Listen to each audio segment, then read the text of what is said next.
Everyone, welcome back to my YouTube channel function lovers. तो कैसे हैं आप सब? आई होप कि आप सब बहुत अच्छे होंगे। तो आज मैं आपके साथ शेयर करने वाली हूँ एक और न्यू एवर जो कि मेरी एक सब्सक्राइबर ने लिखा है। आई नो, मतलब काफ़ी अच्छा है ये स्टोरी, मुझे भी काफ़ी पसंद आई। और स्टोरी का नाम है सेकंड मैरिज। और इसकी पूरी स्टोरी जो है ना, मैं बोलूँगी कि उन्हीं की है। मैंने अपने शब्दों में बयां किया है, कॉन्सेप्ट उनका है, स्टोरी आगे मैंने लिखी है, वो पूरी नहीं दे पाई बट मैं पूरी इसे शेयर करने वाली हूँ। आई होप कि ये कॉन्सेप्ट आपको पसंद आए, सेकंड मैरिज वाला। और प्लीज़ वीडियो को लाइक किया करो, क्योंकि लाइक प्लीज़ कर दिया करो। आपकी प्यारी सी दी कितनी मेहनत करती है आप लोगों के लिए। और इस बार आपको 1 के लाइक करना है, ओके?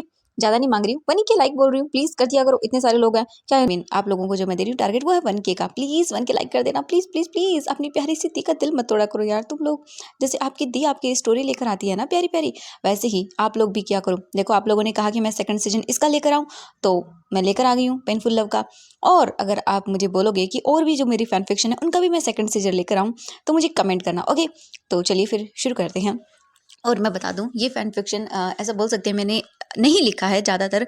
इसकी स्टोरी लाइन मेरी एक सब्सक्राइबर है जिन्होंने काफ़ी टाइम से मुझे ये बोला था कि मैं इस टाइप का फैन फिक्शन लेकर आऊँ, तो मैं शेयर करने वाली हूँ। उनका नाम जो है ना, वो आई थिंक रीना है। और या उनकी स्टोरी कॉन्सेप्ट मुझे काफ़ी पसंद आया, तो मैं शेयर करने वाली हूँ। ऐसा बोल सकते हैं आधे से ज़्यादा उनकी है, एंड मैंने अपनी चीज़ें ऐड की हैं क्योंकि वो पूरा नहीं लिख पाई। एंड है होता ना कि वर्ड्स नहीं मिल पाते हैं लोगों को स्टोरी को एक्सप्लेन करने के लिए। और ऐसा होता है कि हम कॉन्सेप्ट बता देते हैं बट हम स्टोरी नहीं लिख पाते हैं। तो बस कॉन्सेप्ट उनका है, स्टोरी मेरा है, ओके? यानी कि आप समझ सकते हैं मैं क्या बोलना चाहती हूँ। कॉन्सेप्ट पूरा उन्हीं का है और अपने शब्दों में मैं इस स्टोरी को पिरो रही हूँ, बस और कुछ नहीं। तो चलिए शुरू करते हैं पेनफुल लव। तो ये कहानी शुरू होती है वीजिंग से। वीजिंग एक नॉर्मल फैमिली से बिलोंग करता है, जो कि 5 साल का बच्चा है। वीजिंग अपने माता और पिता के साथ रहता है। वीजिंग की फैमिली में कोई नहीं है। वी चांग से और कैंग से सरन दोनों ही वीजिंग के मॉम डैड हैं। पर ऐसा होता नहीं कि एक हैप्पी फैमिली होती है, तो कभी कभी कुछ ऐसा हो जाता है जिससे हमारी ज़िंदगी चेंज हो जाती है। वीजिंग अपने माँ पिता के साथ एक कार में जा रहा था जहाँ आज उसका जन्मदिन था, और वो बहुत खुश था। अपने मम्मी पापा को वो दिखा रहा था कि देखो मम्मी पापा, ये कितना सुंदर है, ये मुझे मेरे फ्रेंड ने गिफ्ट दिया। ये सुनकर कैंग से सरन जो वीजिंग के पास बैठी हुई थी, वो बोलती, हाँ बच्चा, ये बहुत सुंदर है। और वीजिंग बस देख रहा था उन खिलौनों को जो उसके जन्मदिन पर उसे मिले थे। तभी कुछ ऐसा होता है जिसकी शायद उम्मीद कभी वीजिंग ने नहीं की थी। वीजिंग के बर्थडे के दिन ही उनकी कार का एक्सीडेंट होता है, और उस कार एक्सीडेंट में वीजिंग के माता और पिता दोनों ही मर जाते हैं। वे यिंग इस वक्त सिर्फ 5 साल का है। हम देखते हैं यहाँ से 3 घंटे बाद का सीन। हॉस्पिटल कैंग से सेरन को और वी चांग से और वी यिंग तीनों को ही लाया जाता है। वो ऑपरेशन थिएटर में थे दोनों ही। और 2 घंटे के बाद एक डॉक्टर बाहर आता है, और जो पुलिस वहाँ पर आई हुई थी उन्हें बताता है कि देखिए, दोनों की डेथ हो चुकी है, हम उन्हें नहीं बचा पाई। और वो बच्चा, वो बिल्कुल ठीक है, मैंने उसे चेक कर लिया है। ये सुनने के बाद वो बोलते हैं, क्या तो दोनों की डेथ हो गई? तो वो जो डॉक्टर था वो बोलता, हाँ सर, उनकी डेथ हो चुकी है, प्लीज़ आप इनकी अदर फैमिली मेम्बर्स को इन्फॉर्म कर दीजिए। जो वहाँ पर पुलिस ऑफिसर था वो बोलता, हाँ। और इसके बाद एक कांस्टेबल आकर उन्हें बताता है कि सर, उनकी फैमिली के बारे में पता किया गया, पर उनकी फैमिली में कोई नहीं है सिवाय बस एक दोस्त के। ये सुनने के बाद वो बोलते, क्या दोस्त? तो वो बोलते कि हाँ, हमने पता किया, उनकी फैमिली में कोई नहीं है, बस ये 3 ही लोग हैं। क्योंकि इन दोनों के ही, जो कैंग से सरन और वी चांग से हैं, इनके पेरेंट्स बचपन में मर चुके थे। जिसके बाद ये दोनों एक दूसरे से मिले और इन्होंने शादी कर ली, और अब बस इनका एक बेटा है जिसका नाम फुजियान है। और अब सर, उस बच्चे का क्या? ये सुनने के बाद जो पुलिस ऑफिसर था वो काफ़ी देर सोचता है और बोलता है, ठीक है, जो इन्होंने कहा अभी कि आपके मतलब कैंग से सरन और वी चांग से की एक फ्रेंड है, तो वो बोलते कि हाँ, इनका एक फ्रेंड है, बट काफ़ी टाइम से उनके बारे में कुछ पता नहीं है सर, हमें पता करना होगा। तो वो बोलते, ठीक है, पता करो उनकी फैमिली के बारे में। उसके बाद पता किया जाता है। नेक्स्ट डे का सीन देखते हैं। वी जिंग जो था वो बहुत बुरी तरह से रो रहा था, क्योंकि उसे उसकी माँ और पिता दोनों नहीं मिल रहे थे। एक लेडी पुलिस ऑफिसर वीजिंग के साथ ही वो बोलते हैं, बच्चा बच्चा देखो, रो मत, तो तुम ये खाओगे? वीजिंग देखता और बोलता, नहीं, मुझे मुझे ये नहीं चाहिए, मुझे मुझे मेरी मम्मी चाहिए, मुझे मेरे पापा चाहिए, प्लीज़ मुझे उन्हें ला दो, प्लीज़। और ये बोलकर वो रोने लगता है। थोड़ी ही देर के बाद वहाँ पर एक पुलिस ऑफिसर आता है और वो बोलता है, बच्चा। वीजिंग जैसे ही उसे देखता है वो बोलता है, हाँ, आप मेरे मम्मी पापा कहाँ हैं? ये सुनने के बाद वो पुलिस ऑफिसर देखता है उस बच्चे को, और फिर उसके पास आता है, वो वीजिंग के पास आता है और बोलता है, देखो बेटा, तुम्हारे मम्मी पापा। वीइंग बोलता, हाँ कहाँ है वो? मुझे मुझे उनसे मिलना है।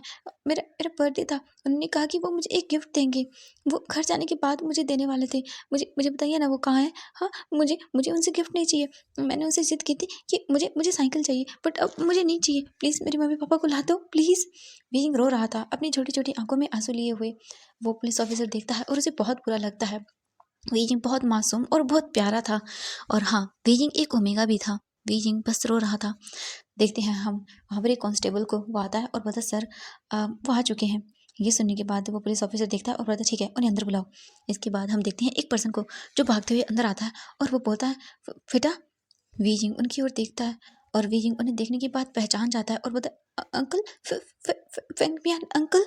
जियांग फेंगमियान, हाँ, वो कैंगसेसरे और वी चांगसे के बचपन के दोस्त थे। जैसे ही वो देखते हैं और उन्हें जैसे ही पता चला उनकी दोस्त की डेथ के बारे में, वो भागते हुए यहाँ पर आ गए। इसके बाद वीजिंग को वो हक कर लेते हैं। वीजिंग उन्हें गले लगाकर बहुत रोता है, बहुत रोता है और रोते रोते सो जाता है। जियांग फेंगमैन वीजिंग को वहीं पर लेटा देते हैं। उसके बाद वो पुलिस ऑफिसर को देखते हैं। वो बोलते हैं, क्या क्या मेरा दोस्त सच में नहीं है? ये सुनने के बाद वो पुलिस ऑफिसर बोलता है, देखिए उनकी एक कार एक्सीडेंट में डेथ हो गई है और हमें इस बच्चे को संभालना बहुत मुश्किल हो रहा है। ये रोए जा रहा है, नहीं तो इसने कुछ खाया है। हम क्या करें, हमें समझ नहीं आ रहा। ये बहुत छोटा है और हमें पता चला है उनकी फैमिली में भी कोई नहीं है और ये अभी बहुत छोटा है। जियांग फेंगमियान बीजिंग को देखते हैं जो कि सो रहा था उनकी बाहों में। और फिर वो बोलते हैं, मेरा फ्रेंड कहाँ है?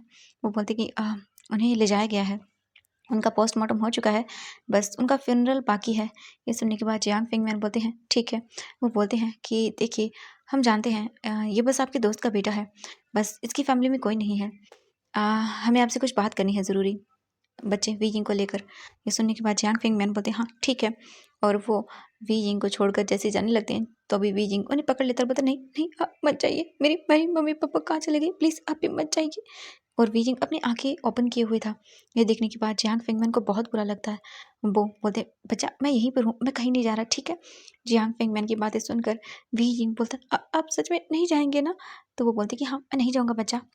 इसके बाद वो वी जिंग को उठाते हैं और बोलते हैं, तुम कुछ खा लो। वो देखते हैं और बोलते, ऑफिसर मैं आपसे कुछ देर बाद बात करता हूँ। ये सुनने के बाद वो बोलते हैं कि ओके। और पुलिस ऑफिसर वहाँ से चला जाता है। इसके बाद जियांग फेंगमियान वीजिंग के लिए काफ़ी सारी चीज़ें मंगवाते हैं और वीजिंग को खिलाते हैं। वीजिंग रोते हुए उन्हें खा लेता है। इसके बाद वीजिंग को मेडिसिन दी जाती है क्योंकि वीजिंग को आराम करना बहुत ज़रूरी था। इसीलिए वो नर्स वीजिंग को मेडिसिन दे देती है स्लीपिंग।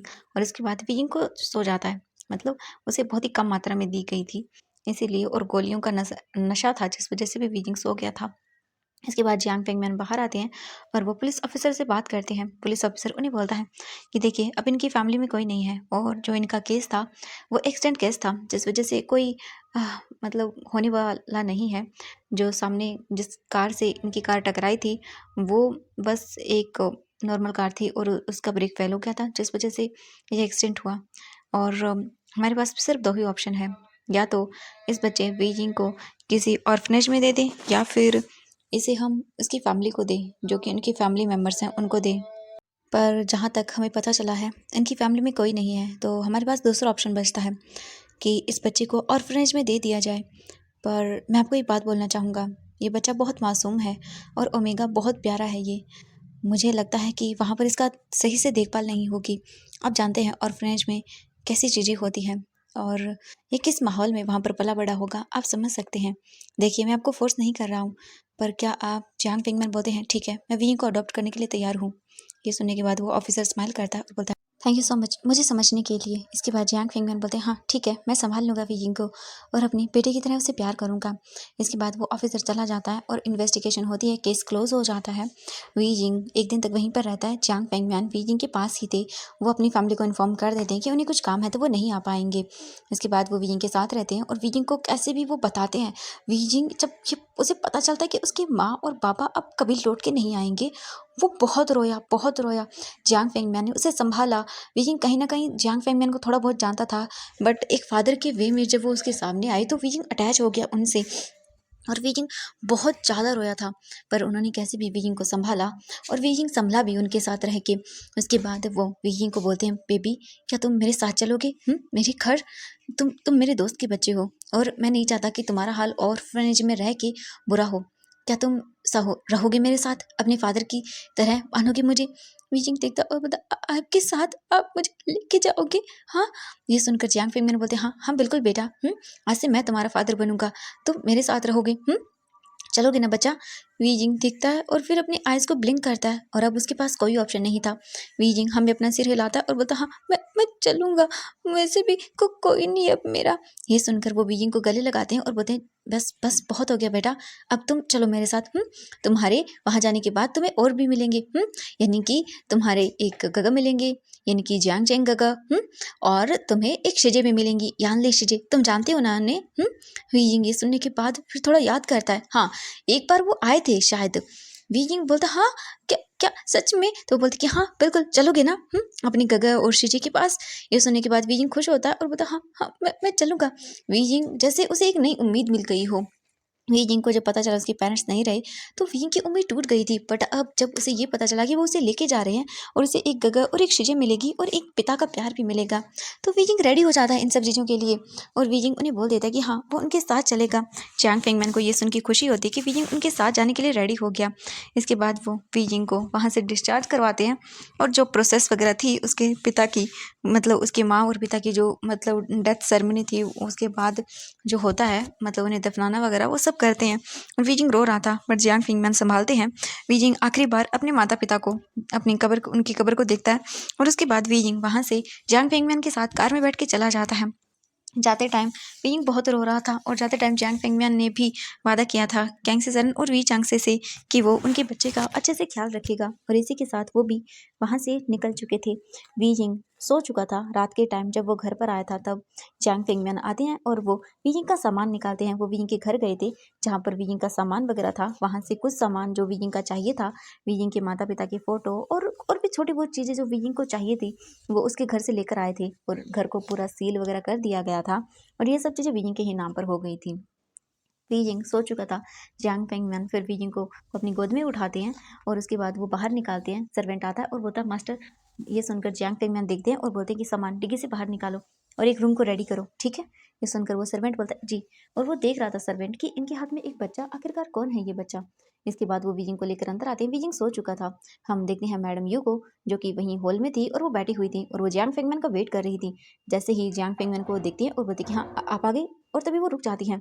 वो जियांग फेंगमैन के हाथों में एक बच्चे को देखती हैं। ये सुन देखने के बाद वो बोलती, हाँ ये कौन है? जियांग फेंगमैन उसे इशारा करते हैं चुप रहने का, और इसके बाद वो जो वीजिंग था उसे लेकर एक रूम में जाते हैं, जो उन्होंने वीजिंग के लिए रेडी करवाने के लिए कहा था, क्योंकि ऑब्वियसली जियांग फेंगमैन एक रिच पर्सन थे। उनकी काफ़ी अच्छी रेपुटेशन थी, बिजनेस था उनका, सब कुछ अच्छा था उनके घर में। उनके घर में नौकर्स वगैरह किसी चीज़ की कमी नहीं थी, वो वेल फैमिली से बिलोंग करते थे इसीलिए। इसके बाद वो जाते हैं और वीजिंग को एक रूम में सुला देते हैं। उन्हें सुलाने के बाद उसके बाद वो बाहर आते हैं और फिर देखते हैं मैडम यू को। मैडम यू बोलती, ये कौन है? मैडम यू को वो बोलते हैं, मेरे साथ बाहर चलो, मुझे तुमसे कुछ बात करनी है। इसके बाद वो बाहर आते हैं और फिर वो आकर सोफे पर बैठ जाते हैं। वो मैडम यू को देखते हैं और बोलते हैं कि यू, मैं, तुम जानते हो मेरे एक फ्रेंड है वी चांगसे और कैंगसे सरन। ये सुनने के बाद मैडम यू रिमेंबर करती हैं और बोलती कि हाँ तो क्या हुआ? वो बोलते कि ये वीजिंग है उनका बेटा। कैंगसे सरन की बातें सुनकर, मतलब उनके बारे में जानकर, वो बोलती, क्या वीजिंग उनका बेटा यहाँ पर क्या कर रहा है? तो वो बोलते हैं कि कल मैं उन्हीं के साथ था, मेरा मतलब है मुझे कल फ़ोन आया था पुलिस स्टेशन से, मुझे पता चला कि उन दोनों की डेथ हो गई है कार एक्सीडेंट में, और तुम जानती हो उनकी फैमिली में कोई भी नहीं है, तो मैंने बीइंग को अडॉप्ट कर लिया है, क्योंकि वो अब किसी के सहारे नहीं रह सकता, तुम जानते हो उनकी फैमिली में भी कोई नहीं है, इसीलिए। और फिर इसके बाद जो बातें हुई वहाँ पे वो सारी बता देते हैं जियांग फेंगमैन मैडम यू को।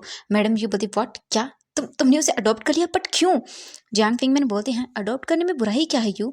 हम अच्छी फैमिली से बिलोंग करते हैं, सब कुछ है हमारे पास, घर है, पैसे हैं, नौकर है, चाकर है, सब कुछ है हमारे पास, और ये बच्चा ऑर्फनेज में कैसे रह सकता है? मैडम यू बोलती है, देखो मैं जानती हूँ, बट इसे यहाँ पर मत रखो, मैं नहीं चाहती कि यहाँ पर रहे। मैं, हमारे पास सब कुछ है फिर भी मैं नहीं चाहती हूँ, प्लीज़ इसे एक काम करो ऑर्फनेज में छोड़ आओ, हम इसे पे कर देंगे। ये सुनकर वो बोलते, नहीं मैं ऐसा नहीं कर सकता, ये मेरे फ्रेंड का बेटा है, और मैं नहीं चाहता, ये बहुत छोटा भी है कि ये ऑर्फनेज में पला बड़ा हो, इसकी पूरी हालत ख़राब हो जाएगी, तुम जानती भी नहीं हो मैंने इसे किस हालत में देखा है, प्लीज़ यू मान जाओ। मैडम यू जियांग फेंगमैन के बहुत समझाने के बाद फाइनली मान जाते हैं और बोलते हैं कि ठीक है मैं इसे रखूंगी, बट ये बस एक नौकर होगा। ये सुनने के बाद वो बोलते, नहीं ऐसा नहीं हो सकता, तो वो बोलते हैं कि ठीक है, तो फिर मैं इसे नहीं रखूँगी। आपको मंज़ूर है तो ठीक है, वरना जियांग फेंगमिन के पास कोई ऑप्शन नहीं था। वो जानते थे यू के नेचर को। मैडम यू को वीजिंग से कोई प्रॉब्लम नहीं थी, बट ऐसा था कि क्यों किसी दूसरे के बच्चे को हम पालें? आप इसे ऑर्फनेज में छोड़ दो ना, वहाँ पर हम पे कर देंगे, सब कुछ कर देंगे, बट घर पर ऐसे लेके आना उन्हें मतलब ये पसंद नहीं आया। ऐसा नहीं है वीजिंग से कोई उन्हें दुश्मनी है या कुछ भी नहीं है, बस उन्हें ये पसंद ही नहीं आया कि वीजिंग को यहाँ पे लेके आना नॉर्मल वे में, बाकी और कुछ नहीं है।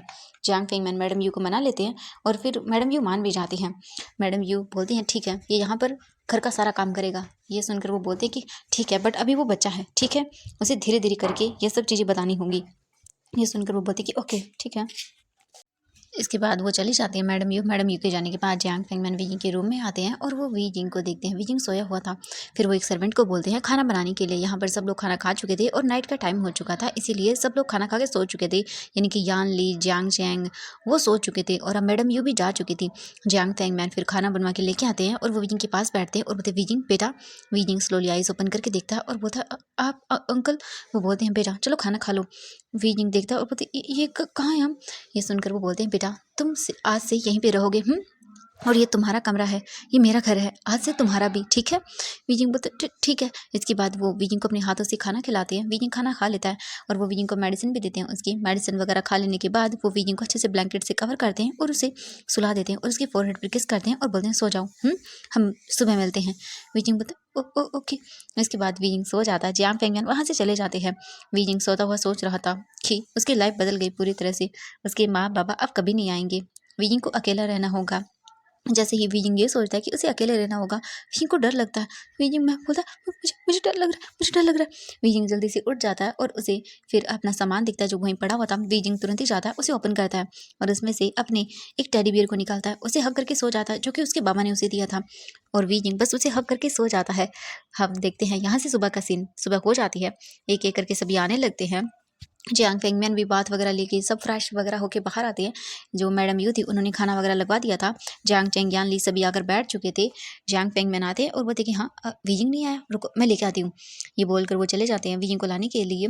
वीजिंग चुपचाप बैठा हुआ था, उठ चुका था, वो बैठा हुआ था क्योंकि ऐसे हो रहा था कि हम दूसरे के घर पे होते हैं पहली बार तो हमें नींद नहीं आती है, तो वही था। वीजिंग उठ गया था जल्दी और वो ज़्यादा सो भी नहीं पाया था। जियांग फेंगमिन आते हैं और बोलते हैं वीजिंग बेटा तुम उठ गए। वीजिंग देखता और बोलता उठ गया। वीजिंग फ्रेश हो चुका था, उसने बात भी ले लिया था क्योंकि वो ऑब्वियसली हर काम अकेले ही करता था। वीजिंग छोटा था पर वो खुद करता था क्योंकि उसके मॉम और मतलब जो डैड थे उन्होंने बचपन से वीजिंग को सिखाया था कि अपना बच्चा काम खुद करना चाहिए, इसलिए वीजिंग वेल मैनर्ड था। वीजिंग सब कुछ हो जाने के बाद देखता है। जियांग फेंगमिन बोलते हैं चलो बेटा खाना खाने के लिए, और तुम्हें मैं तुम्हारे जियांग गगा और यानली शीजे से भी मिलवाऊंगा, ठीक है? वीजिंग ये सुनकर खुश हो जाता है।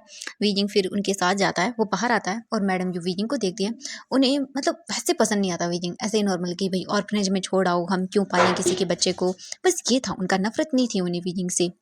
जैसे यानली वीजिंग को देखती है, वो देखती रह जाती है। वीजिंग बहुत क्यूट सा था, बस वो देख रहा था अपनी टिमटिमाती आई से यानली को, जियांग चैंग को। जियांग फेंग बनाते हैं और बोलते हैं चैंग यानली यहाँ आओ बेटा। वो दोनों आते हैं उनके पास। जो मैडम यू थी वो देख रही थी। जियांग फेंग मैन बोलते हैं चैंग या आज से तुम्हारा छोटा भाई है, यानली ये तुम्हारा छोटा भाई होगा, ओके? वीजिंग आज से हमारे साथ रहेगा, ये अडॉप्टेड सन होगा। ये सुनने के बाद जो मैडम यू थी वो बोलती हैं ऐसी कोई ज़रूरत नहीं है, चैंग दूर रहना तुम वीजिंग से, क्योंकि जियांग चैंग अभी 9 साल का है और वो एक अल्फ़ा है, इसीलिए मैडम यू बोल रही थी अल्फ़ा का वीजिंग से दूर रहना ही ठीक होगा। वीजिंग एक ओमेगा है और यानली उन्हें तो फ़र्क नहीं पड़ता अपनी मम्मी की बातों का, बस वो वीजिंग को देख रही थी बहुत ही प्यार से, क्योंकि वीजिंग बहुत क्यूट बच्चा था और वो बस देख रही थी वीजिंग को कि इतना प्यारा बच्चा सच में कैसे हो सकता है कोई। वो तो बस चुपचाप करके देखती जा रही थी वीजिंग को, और वीजिंग भी उन्हें देख रहा था। यानली वीजिंग के पास आती हैं और वो वीजिंग के सर पर सहलाती हैं अपने हाथों को और वीजिंग को देखकर प्यार से बोलती हैं तुम बहुत प्यारे हो। वीजिंग उन्हें देख के स्माइल करता है, बट अभी जो मैडम यू ने कहा उन्हें उसका बुरा भी लगता है। जियांग चैंग वीजिंग को देखता है और वो भी देखता ही रह जाता है क्योंकि वीजिंग था ही इतना प्यारा। जियांग चैंग का मन था कि वो वीजिंग के सर पे हाथ सहलाए क्योंकि वीजिंग छोटा है ऑब्वियसली, इसीलिए, बट वो अपनी माँ की वजह से कहीं ना कहीं रुक जाता है। बट यानली वो तो वीजिंग को बहुत ही प्यारी नज़रों से देख रही थी। जियांग फेंग मैन बोलते हैं चलो खाना खाते हैं। इसके बाद वो सभी बैठ जाते हैं और खाना खाना शुरू कर देते। वीजिंग भी खा रहा था। बट वो बच्चा था, खिला रहा था और मैडम यू को चिढ़ मच रही थी थोड़ी-सी, बोल सकते हैं इस चीज़ों से। पर वो चुपचाप करके खाना वगैरह खा लेते हैं। इसके बाद जियांग फेंगमैन चले जाते हैं और बोलते हैं, "बीजिंग तुम यहीं पे रहना आराम से, फिर ठीक है?" बीजिंग हाँ में अपना सिर हिलाता है। इसके बाद जियांग फेंगमैन चले जाते हैं और यानली थी वो भी, जो मतलब अपना स्कूल वगैरह था उसमें जाती है, एंड जियांग चैंग भी। और हम देखते हैं बीजिंग को, बीजिंग वहीं पे था। मैडम यू बीजिंग को बोलती हैं कि तुम्हें यहाँ पर ऐसे मुफ्त में नहीं रहना है, तुम्हें काम करना होगा, ठीक है? बीजिंग कुछ भी नहीं बोलता, वो समझ जाता है कि ठीक है। और वीजिंग फिर घर का काम करने के लिए मान जाता है। भले ही जियांग फेंगमैन ने कहा था कि वीजिंग का घर है, बट अपना घर अपना होता है, तो वीजिंग भाई डरा हुआ था वैसे भी, और उसने मैडम यू को देखा था। और मैडम यू को पहले ही वीजिंग बोल सकते हैं 1-2 बार आई थी तो नॉर्मली थी, बट अब यहीं पे रहेगा, मुफ्त में रहेगा, तो ये थोड़ा-सा होता है। तो वीजिंग मान जाता है और वो अपने छोटे-छोटे हाथों से घर का काम भी करने लगता है। मैडम यू उसे बता देती हैं कि उसे क्या-क्या करना है, और वीजिंग कर भी रहा था, अपने छोटे-छोटे हाथों से सारा काम कर रहा था। ऐसे ही वीजिंग को वहाँ पर रहते हुए 2 दिन हो जाते हैं। 2 दिन के अंदर जो मैडम यू थी, उन्होंने जियांग चैंग को अच्छे से समझा दिया था कि बीजिंग से दूर रहे, बीजिंग एक ओमेगा है। ओमेगा और अल्फा का साथ रहना बिल्कुल भी सही नहीं है, इसलिए वो समझा देती हैं। और यानली भी एक ओमेगा थी, उसे भी बोलती हैं बीजिंग से दूर रहने के लिए, क्योंकि ज़्यादा मेल-जोल ठीक नहीं है। भले ही वो ज़्यादा नहीं बोलती, ज़्यादा वो जियांग चैंग को बोलती हैं कि कहीं इनके बीच कुछ हो ना जाए, आगे जाके बड़े होते हैं तो, इसलिए। और जियांग चैंग ऐसा ही करता था, वो बीजिंग से दूरी बना के रखता था, और बीजिंग कंफर्टेबल हो गया था यहाँ इनके साथ। और बीजिंग को काफ़ी अच्छा लगता था, क्योंकि जो यानली थी वो बीजिंग के साथ काफ़ी अच्छे से बात करती थी, एंड जियांग चैंग भी करता था, बट वो अपनी मॉम की वजह से कुछ ज़्यादा क्लोज़ नहीं जा पाता था बीजिंग के। बीजिंग बहुत ही क्यूट लगता था जियांग चैंग को, बट कहीं न कहीं वो किसी चीज़ में बंधा हुआ था, इसलिए। ऐसे ही 2 या 3 दिन हो जाते हैं, और अब हम देखते हैं जियांग चैंग जो है वो अपने फ्रेंड जो शुयांग था उसके साथ अपने घर आता है, अपना काम करने के लिए। वो आकर बैठ जाते हैं, तभी जियांग चैंग आवाज़ लगाते हुए बोलता है, "वीजिंग, गगा के लिए पानी लेकर आओ।" ये सुनते ही वीजिंग भागते हुए आता है और बोलता है, "हाँ, हाँ, हाँ गगा।" एंड वीजिंग क्यूटली बोलता है। जैसे ही शुयांग की नज़र वीजिंग पे पड़ती है, वो बोलता है, "हाँ, ओह माय गॉड चैंग, ये कितना क्यूट है, हाँ, एकदम बनी जैसा दिख रहा है, कौन है ये?" ये सुनने के बाद जो जियांग चैंग था वो जियांग चैंग ने शुयांग को घूर के देखता है। शू यांग वीजिंग के सर पे पैट करता है और बोलता है, "ओह माय गॉड, ये कितना प्यारा है।" तभी शू यांग के हाथों को वीजिंग के सर से जो जियांग चैंग था वो दूर करता है और बोलता है, "शू यांग, ये क्या कर रहे हो तुम?" शू यांग बोलता, "हाँ, मैं क्या कर रहा था? बस मैं उसे पैट कर रहा था। ओह माय गॉड, ये बहुत प्यारा है, मुझे ये बहुत क्यूट लगा।" वीजिंग तो बस अपनी टिमटिमाती आई से न्यू को देख रहा था और कुछ नहीं कर रहा था, वो बस चुपचाप था, वो बस देख रहा था। जियांग चैंग बोलता है, "वीजिंग जाओ पानी लेकर आओ गगा के लिए, ठीक है?" वीजिंग बोलता है, ओके गगा।" और वीजिंग ये बोलकर वहाँ से पानी लाने के लिए चला जाता है। जियांग चैंग देखता है और बोलता है, "शुयांग, क्या तुम्हें पता नहीं है हमें ओमेगा से दूर रहना है? मेरी माँ ने कहा है कि हमें ओमेगा से दूर रहना है, और वैसे भी मम्मा ने ही क्या, हमें स्कूल में भी तो सिखाया जाता है ना, ओमेगा से दूर रहो हमेशा। तुम्हें पता है मेरी शिजे भी जब मुझे टच करती है तो मैं उनसे भी दूर रहता हूँ। समझ आया ना तुम्हें? हमें ओमेगास को बिना उनकी परमिशन के बिल्कुल भी टच नहीं करना चाहिए। समझ रहे हो ना तुम?" शुयांग बोलता, हाँ, बस मैंने उसे वैसे टच नहीं किया, मैं तो बस उसे देख रहा था, और वो कितना प्यारा था यार। ये सुनकर जियांग चैंग बोलता है कि हाँ, वो बहुत क्यूट है, बट उसे दूर रहना। समझ आया ना तुम्हें? ये सुनकर शू यांग बोलता, "हाँ, हाँ बाबा, मैं जानता हूँ, बट वो मुझे प्यारा लगा, बस ऐसे नॉर्मल वे में मैंने उसे टच कर लिया।" ये सुनकर जियांग चैंग बोलता, "हाँ, हाँ, ठीक है, बट दूर रहना।" जियांग चैंग फिर बोलता है, "चलो हम काम करने के लिए आए हैं ना, हम वो काम कर लेते हैं।" इसके बाद वो काम करना शुरू कर देते हैं अपना स्कूल का। वीजिंग पानी लाके उन्हें दे देता है। हम थोड़ी देर के बाद का सीन देखते हैं। वीजिंग उन्हें बैठा हुआ था एंड उन्हें देख रहा था, बस एकदम नॉर्मल वे में उन्हें देखता जा रहा था, और वीजिंग बस चुपचाप टुकुर-टुकुर देख रहा था। और वीयिंग ना शुयांग को बहुत ही ज़्यादा पसंद आ जाता है। शुयांग बहुत अच्छा लगता है वीयिंग को। वीयिंग बोलता है, "गगा, मैं आपको पानी नहीं, पानी नहीं, जूस ला के दूँ?" ये सुनकर जो शुयांग था वो बोलता, "हाँ, हाँ, हाँ, बिल्कुल।" फिर जियांग चैंग बोलता है, "एक काम करो, हम रूम में चलते हैं।" शुयांग बोलता है, "ओके।" तो वो बोलता है, "वीयिंग रूम में ले आना।" वीयिंग बोलता है, "ओके गगा।" इसके बाद वीयिंग भाग कर किचन में जाता है शुयांग और जियांग चैंग के लिए जूस लाने के लिए, और वो लोग अपने रूम में चले गए थे। वीयिंग आता है और उन्हें जूस देता है। वीजिंग और फिर वहीं पर जूस वगैरह रख देता है, और वो लोग जूस पी लेते हैं और फिर अपना काम करना शुरू कर देते हैं, स्कूल का होमवर्क। वीजिंग उन्हें देख रहा था बहुत ही क्यूरियोसिटी से। वीजिंग का भी बहुत मन था वो भी इन बुक्स को देखे, उन्हें रीड करे या उनमें कुछ करे, बट वीजिंग क्या करे, वो तो बस देख ही जा रहा था उन दोनों को एकदम झुक-झुक के, बहुत ही प्यार से। ये चीज़ शुयांग नोटिस करता है और बोलता है, "वीयिंग क्या कर रहे हो तुम?" वीयिंग बोलता है, वो मैं।" शुयांग बोलता है, "एक काम करो वीयिंग, चलो तुम भी आओ हमारे पास, तुम भी स्टडी कर लो।" ये सुनने के बाद वीयिंग बोलता है, "मेरे पास तो कुछ है भी नहीं।" ये सुनकर शुयांग बोलता है, "ओके रुको।" एंड फिर वो अपनी बैग से एक ड्राइंग नोटबुक बुक निकालता है। उसके बाद वो कलर्स देता है वीयिंग को और बोलता है, "ये देखो, इसमें जैसे-जैसे कलर्स है ना, वो तुम फिल अप कर दो, ठीक है?" वीयिंग ये सुन के खुश हो जाता है क्योंकि इसे बहुत अच्छा लगता है ये चीज़। वो बोलता है, "हाँ, हाँ, मैं करूँगा गगा।" जियांग चैंग देख रहा था और उसे मतलब थोड़ा-सा ऐसा बोल सकते हैं कि इरिटेशन होती है कि हम काम कर रहे हैं, ये बीच में आके परेशान कर रहा है। जियांग चैंग जैसे बोलने वाला था वीजिंग पे चिल्ला के, तभी वीजिंग वो कलर्स एंड ड्राइंग बुक लेके साइड हो जाता है और वो दूर जाके बैठ जाता है और कलर करने लगता है। ये देखकर जियांग चैंग को अच्छा लगता है कि चलो वीजिंग खुद ही समझ गया, उसे चलाना नहीं पड़ा। इसके बाद शू यांग बस अपना काम करता है और जियांग चैंग भी अपना काम करता है। दोनों ही बैठकर अपना-अपना अलग-अलग काम कर रहे थे। और पूरे कॉन्सन्ट्रेट के साथ हमारा विंग लगा हुआ था कलरिंग में। वो अपना काम करते जा रहा था। ऐसे ही लगभग 2 घंटे के बाद उनका काम पूरा हो जाता है। शू यांग अपनी बैग को पैक कर लेता है वापस अपने घर जाने के लिए। जियांग चेंग भी अपना काम कर चुका था। वी जिंग फिर जल्दी से अपनी नोटबुक लेकर आता है जो उसने कलर वाली ली थी शू यांग से, वो लाकर देता है और बोलता है, "काका, काका देखो मैंने कर दिया।" जियांग चेंग वी जिंग को देखता है और फिर जो शू यांग था वो कलर बुक लेता है और उसके बाद वो देखता है और बोलता है, "हाँ, ये क्या?" वी जिंग देखता और बोलता है, "क्या हुआ काका? मैंने मैंने अच्छे से किया ना?" शू यांग देखता और बोलता, "बीजिंग तुमने देख के भी कलर ठीक से नहीं किया। बीजिंग तुमने सब मैस अप कर दिया। हाँ, तुम्हारे स्काई को तुम्हें ब्लू करना था बट तुमने तो पूरा ब्लैक कर दिया।" बीजिंग देखता और सैड होता और बोलता, "मुझे मुझे नहीं आता काका इतना करना, क्योंकि अभी मैं छोटा हूँ ना, मुझे मुझे इतना स्कूल जाने को भी नहीं मिला।" क्योंकि ऑब्वियसली 5 ईयर्स के बाद ही स्कूल वगैरह जाना शुरू होता है और बीजिंग को किंडरगार्टन नहीं भेजा गया था। उसे बस जस्ट नॉर्मली रखा गया था क्योंकि बीजिंग एक मिडिल क्लास फैमिली से बिलोंग करता था, तो वो कहीं इतना किंडरगार्टन वगैरह अफोर्ड कर पाएंगे। इसीलिए बीजिंग को शूयांग देखता और बोलता, "ओह ऐसा है, तो फिर ठीक है बीजिंग, क्या आज से मैं तुम्हें पढ़ाऊंगा तो तुम पढ़ोगे?" बीजिंग शूयांग को देखता और खुश हो जाता और बोलता, "हाँ, आप मुझे पढ़ाएंगे काका?" शूयांग बोलता, "हाँ बिल्कुल।" जियांग चेंग भी तभी ये सब सुनने के बाद वो भी बोलता है कि हाँ ठीक है। जियांग चेंग और शूयांग दोनों ही बीजिंग को बोल देते हैं कि वो दोनों बीजिंग को पढ़ाएंगे, तो बीजिंग को उन्हें जो जो करना हो मतलब कहेंगे वो करना होगा। तो बीजिंग खुश हो जाता है कि उसे भी पढ़ने को मिलेगा और वो भी उनकी बात मान जाता है। इसके बाद शूजंग वीजिंग के सिर्फ बैटिंग करके वहाँ से चला जाता है और जियांग चेंग अपने काम में लग जाता है और वीजिंग बाहर आता है और उसे जो मैडम यू द्वारा बताए गए काम थे वो करने लगता है और ऐसे ही करके जो है ना वो टाइम बीतने लगता है और ऐसे ही देखते देखते जो है ना वो टाइम बीत गया और अब वीजिंग 10 साल का हो गया और जो जियांग चेंग था वो 15 साल का और शू यांग भी 15 साल का हो गया और यान ली उन दोनों से बड़ी थी, यानी कि यान ली 12 साल की थी उस टाइम पे जब वीजिंग घर आया था। तो अभी 5 साल बीत गए थे, तो यान ली की जो एज थी वो अब 17 साल हो गई थी और वीजिंग घर के काम वगैरह करने लगा था और धीरे धीरे जैसे टाइम बीता ना वीजिंग को समझ आ गया जो जियांग चेंग है वो वीजिंग को इतना पसंद नहीं करता क्योंकि वो हमेशा वीजिंग से दूर रहता था। तो वीजिंग को समझ आ गया था, अब वीजिंग सारी चीज़ें समझने लगा था, वो अच्छे से सब चीज़ें समझ रहा था और वीजिंग को पता था कौन उसे पसंद करता है कौन पसंद नहीं करता। वीजिंग मैडम जी से बहुत डरता था क्योंकि जब भी वीजिंग कोई काम नहीं करता था या कुछ भी चीज़ें तोड़ देता था बर्तन वगैरह, तो मैडम जी उसे बहुत डांटती थी और वीजिंग चुपचाप करके सुनता था सब चीज़ें और वीजिंग बस चुपचाप करके जो काम था वो करता रहता था अपना। वीजिंग को जियांग चेंग और शू यांग ने स्टडी भी करवाई थी, तो वीजिंग काफ़ी हद तक पढ़ने लिखने भी लग गया था। वीजिंग को चीज़ें भी आती थी बट वीजिंग एज अ सर्वेंट ही ट्रीट होता था वहाँ पे। अब हम जानते हैं लैन फैमिली के बारे में। लैन किरण जिनके 2 बेटे हैं, लैन सिजन और उनका छोटा बेटा है लैन वांगजी, जो कि एक अल्फा है और उनका बड़ा बेटा एक ओमेगा है जो कि लैन सिजन है। लैन सिजन की जो एज है वो अभी 17 साल है और वांगजी की उम्र इस वक्त 15 साल है और वो मतलब अपनी बोल सकते हैं फैमिली का न्यू हायर है अपनी कंपनी का। तो उसे बचपन से ही सिखाया जाता है कि उसे लैंड कंपनी को पूरी तरह से संभालना होगा और वही आगे चलकर लैंड कंपनी को पूरी तरह से संभालेगा। इसीलिए वांगजी थोड़ा-सा उसे चीज़ें बहुत सारी चीज़ें पसंद है।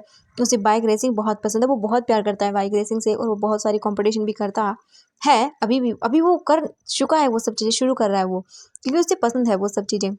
और जो मैडम लैनी है उन्हें कई बार डर भी लगता है वांगजी को लेके और उन्होंने तो बंद करवा के रखी है वांगजी की ये चीज़ें। बट ये होता है ना कि कभी बच्चे माँ-बाप की बात मानते नहीं हैं, तो वांगजी उन्हीं में से आता है। एकदम बोल सकते हैं बिंदास अपने मन की करने वाला है वांगजी। वो एक ओमेगा है और उन्हें भी काफ़ी सारी चीज़ें करनी पड़ती हैं बट उनके घर में एक और पर्सन रहती है जो कि एक ओमेगा गर्ल है जो कि बहुत ही क्यूट है जिसका नाम शाओ ली है और उसके जो मॉम डैड थे उनकी डेथ काफ़ी टाइम पहले हो गई थी बट उन्होंने मरते टाइम अपनी बेटी की जिम्मेदारी मैडम लैन को दी थी और मैडम लैन ने खुशी खुशी जो शाओली थी उसकी जिम्मेदारी ले भी ली थी क्योंकि वो बहुत ही प्यारी बच्ची थी, इसीलिए उन्होंने कहा था कि वो संभाल लेंगी और वो उसे रखती थी बीवी अपने साथ ही। वो उनके मेंशन में रहती है और उसे बिल्कुल एकदम ऐसे ट्रीट किया जाता है अपनी ही बेटी। मैडम जो लैन है वो उसे अपनी बेटी की तरह ही ट्रीट करती हैं और वो भी बहुत प्यारी बच्ची है, उनके साथ रहती है।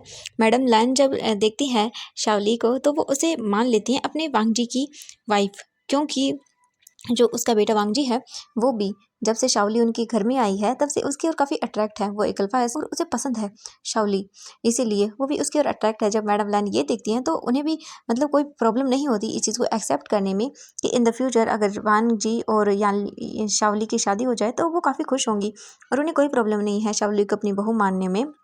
तो वो इस चीज़ को लेकर काफ़ी हैप्पी थी। वहीं वांग जी के मन में भी शाओली के लिए फीलिंग्स थी। अब वो कौन-सी फीलिंग है ये तो हम भी नहीं जानते। वहीं शाओली के मन में ऐसा कुछ नहीं है।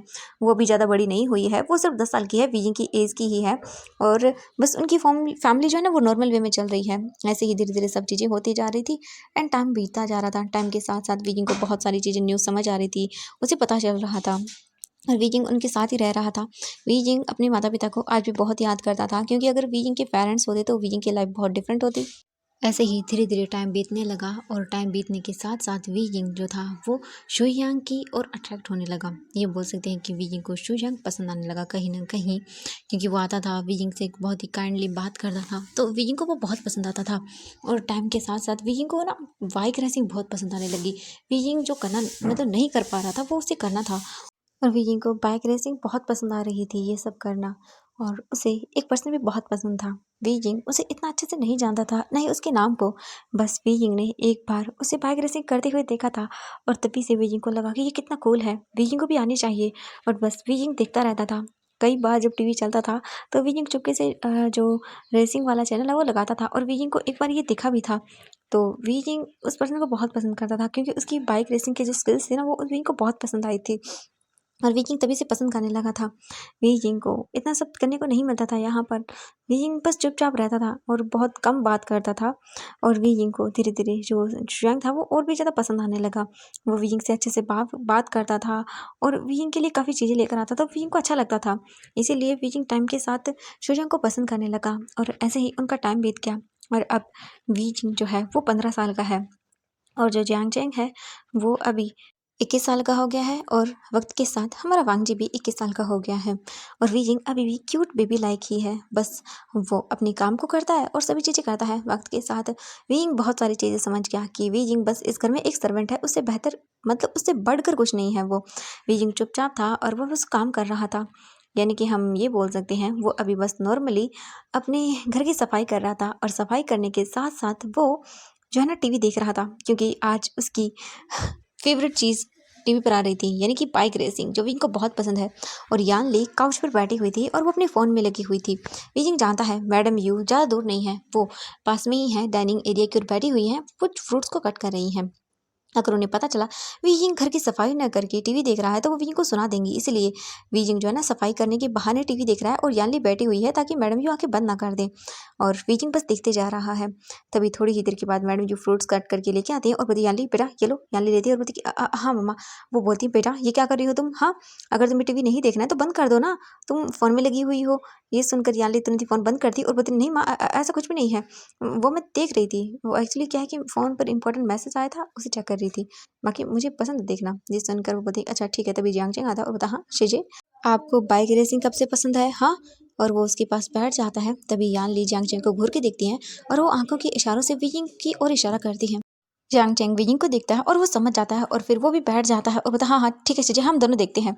और वियिंग ये सुनकर खुश हो जाता है और मैडम यू बोलते अच्छा तुम दोनों देखोगे, ठीक है देख लो। और वो वहाँ से अपने सामान को लेकर चले जाते हैं।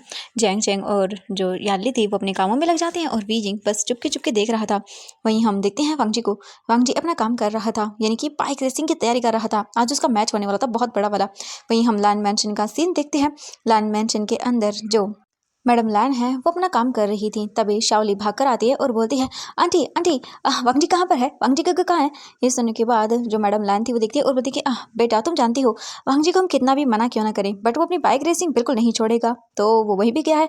ये सुनकर शाओली बोलती ओ अच्छा ठीक है मैं जाकर आती हूँ। तभी वो बोलती रुको बेटा। एंड ये सुनकर शाओली रुक जाती है और बोलती जी आंटी। वो बोलती बेटा यहाँ पर आओ। शाओली उनके पास जाती है और बोलती हाँ बोलिए। इसके बाद वो बोलती हैं कि बेटा देखो अब तुम बड़ी हो गई हो, मैं चाहती हूँ कि तुम्हारी और वांग जी की मैं एंगेजमेंट करवा दूँ क्योंकि मैं बहुत पहले से चाहती थी कि तुम मेरे वांग जी की ब्राइड बनो।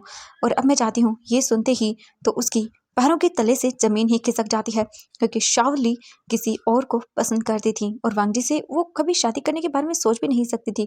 बट अब ये सब हो रहा था तो उसका समझ नहीं आया कि वो क्या करे। मैडम लैंग शाओली को गले लगाती है और बोलती है बेटा मैं बहुत खुश हूँ अगर तुम मेरी वांगजी से शादी कर लोगी तो। मैंने हमेशा से ही तुम्हें यही सोचा है कि तुम मेरी वांगजी से ही शादी करोगी। शाओली कुछ नहीं बोलती और वो बोलती मैं आती हूँ आंटी। और ये बोलकर वो वहाँ से चली जाती। मैडम लैंग को लगता है कि शाओली शर्मा गई है क्योंकि वो हमेशा वांगजी के पीछे पड़ी रहती थी उसे गगा गगा बोलकर उन्हें लगता था कि ये दोनों पसंद करते हैं एक दूसरे को। हम देखते हैं रेसिंग ट्रैक का सीन। वांग जी अपनी बाइक पे था बैठा हुआ था। वो उसके फ्रेंड बोलते वांग जी क्या कर रहा है, रेसिंग शुरू होने वाली। वांग जी बोलता हाँ हाँ बस अभी शावली नहीं आई ना, मैं उसको वेट कर रहा हूँ। ये सुनकर वो बोलते कि सच में वांग जी तू भी ना। वांग जी बोलता यार तू तो जानता है ना मैं। ये सुनकर वो बोलता हाँ हाँ मैं अच्छे से जानता हूँ। तभी हम देखते हैं 2 घंटे बाद का सीन। ड्रेसिंग चल रही थी, वीइंग टीवी में देख रहा था। एंड तभी वीइंग के हाथों से एक ग्लास गिरने वाला था, तो वीइंग का वहां ध्यान चला जाता है। और तभी एक ब्रेकिंग न्यूज आती है। हाँ ये क्या हो गया, ओ माय गॉड एक्सीडेंट। और यहाँ से हमें दिखाया जाता है आधे घंटे बाद का सीन। वीइंग देख रहा था और उसे यकीन नहीं हो रहा था कि जिस रेसर को मतलब जिस पर्सन को वो पसंद करता है वो मतलब एज अ बोल सकते टीवी एक्टर पसंद करना एक आइडल मानने में बहुत डिफरेंट है। तो वीइंग उसे आइडल मानता था और उसका एक्सीडेंट हो गया। और हम देखते हैं हॉस्पिटल का सीन। लान फैमिली आ चुकी थी और वो लोग बैठे हुए थे और वांगजी का एक्सीडेंट हो रखा था। हाँ वांगजी का ही वहाँ पर एक्सीडेंट हुआ था। वांगजी को बहुत बुरी तरह से एक्सीडेंट हुआ था। डॉक्टर बाहर आते हैं और वो बोलते हैं देखिए उनकी कंडीशन बहुत बुरी है, हमने उन्हें बचा तो लिया है बट शायद ही अब वो कभी चल या फिर पाएंगे। उनकी लोअर बॉडी पूरी तरह से काम करना बंद कर चुकी है, शायद वो अपने पैरों पर कभी खड़े भी नहीं हो पाएंगे। और ये सुनते ही पूरी लैंड फैमिली को सदमा लग जाता है। और वहीं वीजिंग को भी ये जानकर बहुत बुरा लगा था। उसके हाथों से प्लेट भी गिर गई थी वहां पर बहुत ही एक्सपेंसिव, क्योंकि उसे पता चला कि उसका जो फेवरेट बाइक रेसर है जो पर्सन है वो एक्सीडेंट में उसकी चोट लग गई है। वीजिंग को बहुत बुरा लगा और उसके हाथों से तभी प्लेट गिर गई थी और मैडम यो ने आके वीजिंग को बहुत डांटा था। वीजिंग की आंखों से आंसू गिर रहे थे और वहीं दूसरी ओर लैंड फैमिली में बहुत बड़ा सदमा लग चुका था सबको कि अब क्या हो।